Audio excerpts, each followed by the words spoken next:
Caríssimos amigos, caríssimas amigas, como estão todos? Esperamos encontrar todos bem, com muita paz, com muita saúde, pelo Mestre Jesus Cristo. E hoje nós vamos comentar o Evangelho do Mestre Jesus, baseado no Evangelho de Mateus, no seu capítulo 5, versículos 33 a 37, onde ele vai falar sobre a verdade, sobre o cultivo da verdade. Então Mateus nos relata nas palavras de Jesus: "Viste o que foi recomendado aos antigos: não jurarás falso, mas cumprirás com o Senhor os teus juramentos.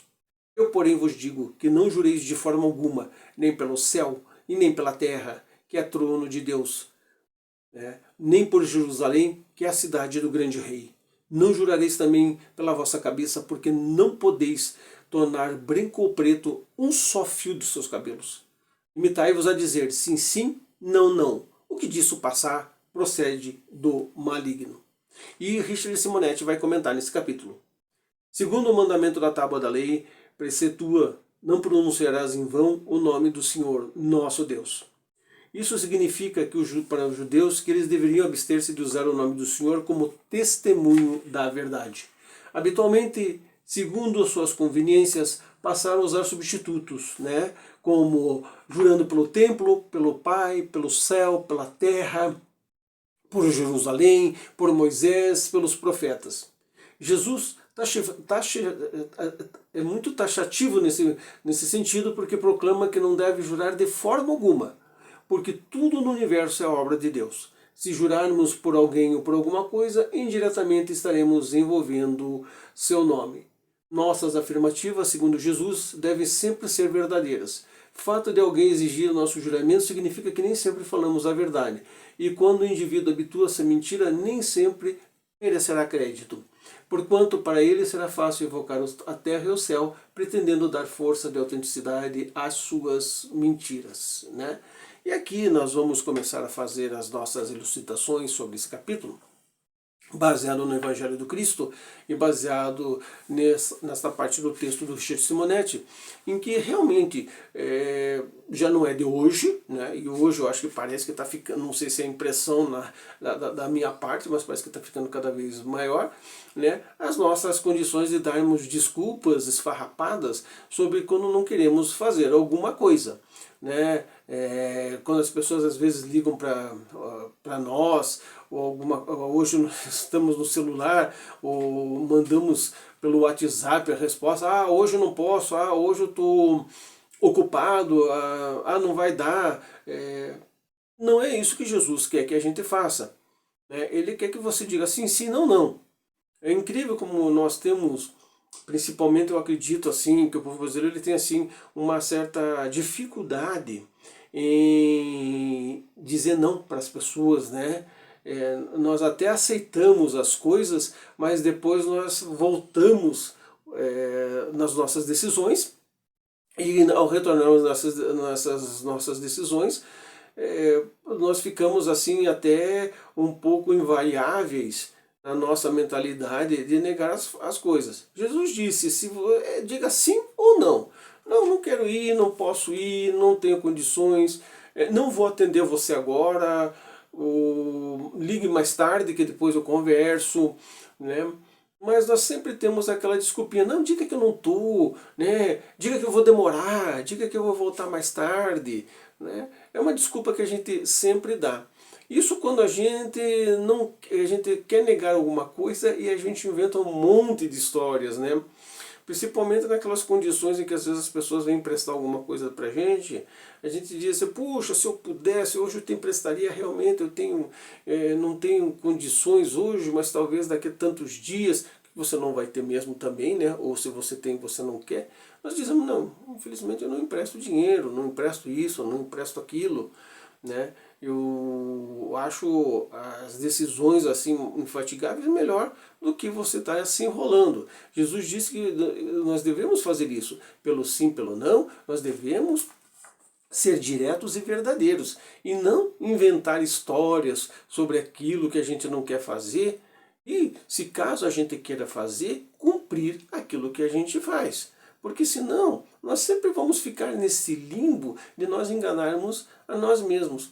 Aliás, enganarmos a nós mesmos faz parte também da nossa convivência, o que não deveria ser. Quantas vezes você se enganou? Né? Quantas vezes você quis fazer as coisas e acabou não fazendo, porque foi na onda dos outros? Ou você não quis fazer e acabou indo fazer por ir nas ondas dos outros? Ou, melhor ainda, quantas vezes você quis fazer e você achava que você não poderia fazer e você se desculpou de uma forma esfarrapada para dizer que você não teria condições de fazer aquilo? Ou você foi fazer e acabou fazendo e não deu certo porque você não tinha essa capacidade, né? Porque nós enrolamos as nossas desculpas. Por isso, sim, sim, não, não. Não, eu gostaria de fazer, mas eu não sei trabalhar com isso. Eu posso aprender, mas eu não sei trabalhar com isso. Eu até gostaria de fazer, mas eu não quero fazer. Eu sei fazer, mas eu não quero fazer. Ah, mas vai magoar as outras pessoas, vai magoar fulano, vai magoar ciclano. Não. Pode ser que no início a pessoa sinta-se aquele baque, mas pelo menos você vai ser verdadeiro. Pelo menos você vai dizer para as pessoas o que você vai fazer e o que você não vai fazer. Isso é que tem que ser, que faz com que você seja uma pessoa verdadeira, né? Que o seu sim seja sim, que o seu não seja não. É por isso que Jesus aqui ele nos aplica, né, essa lição maravilhosa aqui, né? Não jures, né? Simplesmente se limite a dizer, né? E ele, o Richard Simonetti continua aqui, né? As pessoas mentem pelas mais variadas situações e pelos mais variados motivos, e é verdade, né? Para esconder uma falta, para disfarçar um vício, para explicar um atraso, para justificar uma omissão, para se livrar de alguém, né? Nós mentimos por várias situações. Ah, eu demorei porque peguei um trânsito muito difícil. Na verdade, você demorou porque você saiu em cima do laço de casa, né? E você deveria sair em cima do laço, né? As pessoas, para disfarçar um vício, eu não fumo, eu não bebo. Não, eu fumo, eu bebo sim, mas eu gostaria de parar, eu gostaria de melhorar. Não, nós sempre disfarçamos e dizemos que não. Eu bebo socialmente. Não, você não bebe socialmente, né? Você bebe, né? E não é o socialmente. Então o Richard vai nos dizer, né? No fundo, todos os mentirosos e todas as mentiras identificam-se uma motivação comum: imaturidade. É ela que leva o indivíduo a mentir, seja para parecer o que não é, ou deixar transparecer o que é, seja para não assumir a responsabilidade de seus atos, seja por comodismo, embotoamento e consciência. E aí ele vai dizer aqui que a mentira está dizimada no meio social. E ele fala das propagandas. Hoje, com a regulamentação das propagandas, a gente ainda tem um freio um pouco maior. Mas nós que somos assim, né, que temos um pouco mais de passado do que de futuro, né? Nós que somos mais assim dos anos 80, 70, 80, veja faça uma ideia das propagandas que passavam, né? Seja elas quais foram, né? Principalmente as propagandas que induzem ao vício, que eram as propagandas de cigarro, né? Aquelas propagandas que apareciam aquelas pessoas maravilhosas, esportes, né?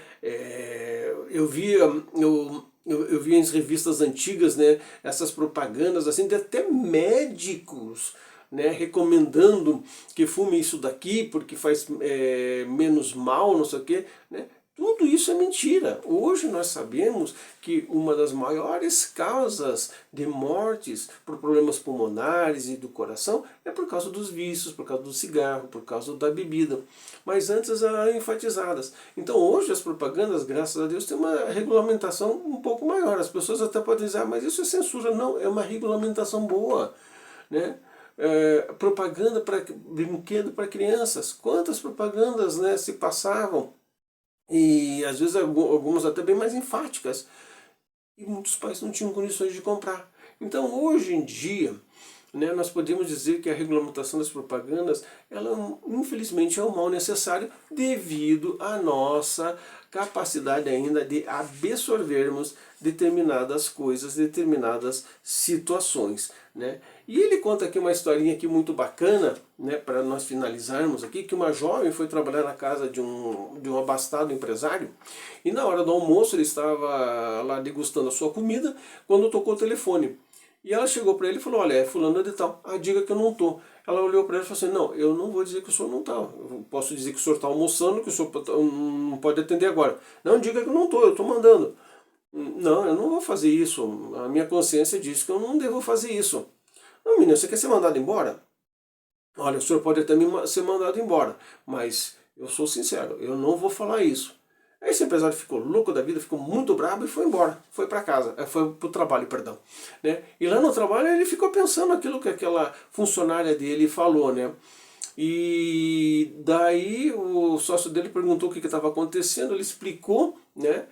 E daí esse sócio falou assim, nossa, se essa menina é tão sincera assim, né, numa situação dessa, imagine o que ela poderá fazer assim, né, em relação a ser sincera nos trabalhos que tenham maior responsabilidade. E ele pensou mesmo, né, porque a fidelidade é verdade, né, como o Richard diz aqui, você está se tornando um cristão verdadeiro, né? Um cristão verdadeiro. E esse cristão verdadeiro, ele não fala mentiras, ele não fala o que não deve, ele não se disfarça.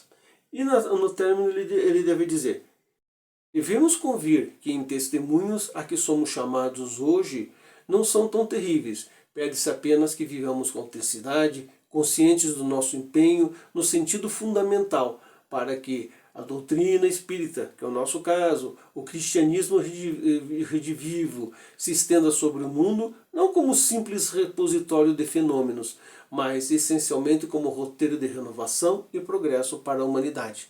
E vamos entender, fazemos parte dessa humanidade.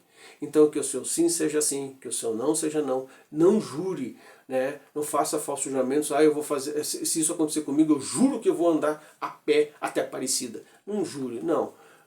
Assim, se isso melhorar na minha vida, eu juro que eu vou ser uma pessoa melhor, um ser espiritual melhor. Paz e prosperidade a todos. O meu muito obrigado e até uma próxima oportunidade, se o Mestre Jesus aqui nos der o aval para a nossa presença.